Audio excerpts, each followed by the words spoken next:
Alright, so in a period of despair, a group of intrepid scientists from the year 2581 worked together on a solution to defect the swarm of mega-asteroids from hitting Earth. All of the Earth governments and corporations decide to pitch in to make sure that if the team of scientists save the Earth, they'll be heavily compensated.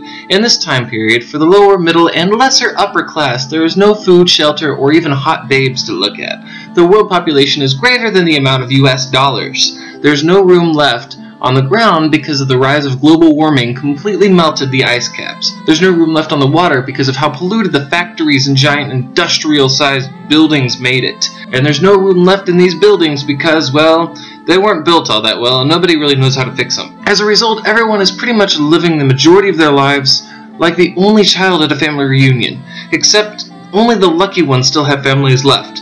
The world is at war, and military drafts from all the leading countries are willing to take people from between 10 and 45 years of age. All in all, it's just a really crappy place to live.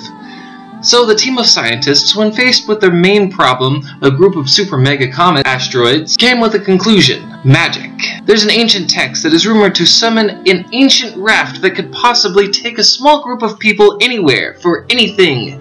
The lead scientist, though, Adrian Philistine, played by Robert Downey Jr., didn't believe that. He shouts throughout the whole first movie that magic isn't real. After the asteroids start getting really close, Adrian finally flies with his team to the Vatican, specifically the Sistine Chapel. Within the chapel, they find the text, read from it, and summon the great raft of Don Manchego. But there's just one problem. The raft's made entirely of cheese, and since it's made of cheese, it can take a team of people to the group of giant super mega asteroids, but they'll never be able to take it back, because the raft is only made out of cheese, I guess. And it won't be able to survive the thermonuclear explosion. The Pope walks in and overhears their conversation about it, and he tells them that if they risk their lives for the mission to save Earth, he'll use his super-secret Pope protection magic to make sure they come home safe. The scientists that suggested the ancient text volunteers, and then another scientist volunteers, and then another. At the end, everyone looks to Adrian, who boldly looks to a spot very near the camera, but awkwardly not exactly there, and says, "I'll go." So they put on their spacesuits and beat the asteroids. On the way home, the cheese starts to melt, and they end up falling for 21 miles into the polluted waters of the Indian Ocean. However, the Pope uses his secret Pope powers to protect them with ancient Egyptian laser beams. In the end, the Earth is safe, and the scientists were owed enough money to live the rest of their lives in upper middle class. But then, the sequel airs. It's got a different director than the first one, and most of the supporting actors and actresses are all swapped. Robert Downey Jr. ends up staying in, but only because he was signed on for the first 2 films. He ends up regretting this for the rest of his career. Anyway, it starts with the scientists back in their laboratory.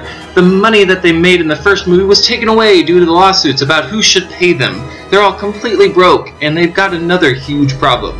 Another swarm of giant super asteroids are threatening to destroy the world, and it's up to Adrian and his team to help save it. Using the money that they've collected from WIC and food stamps, they begin to create a giant nuke cannon that can incinerate all of the asteroids when they come in range. But Adrian is having a mental crisis. Everything and everyone he loves is becoming more familiar to him, but somehow more distant.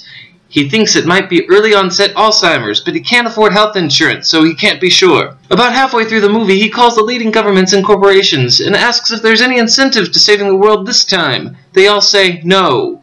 Saving the world is its own reward. Once the gun is complete, he looks around at his team, and they all disappear.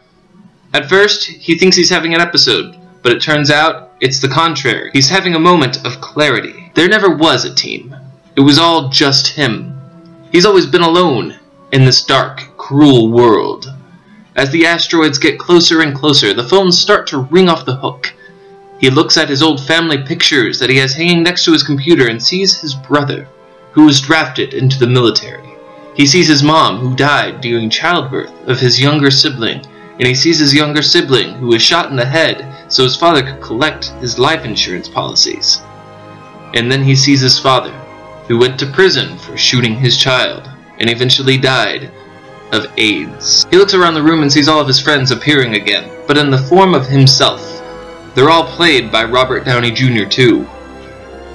They tell him that he's lived a hard life, and he's never had anyone that loved him.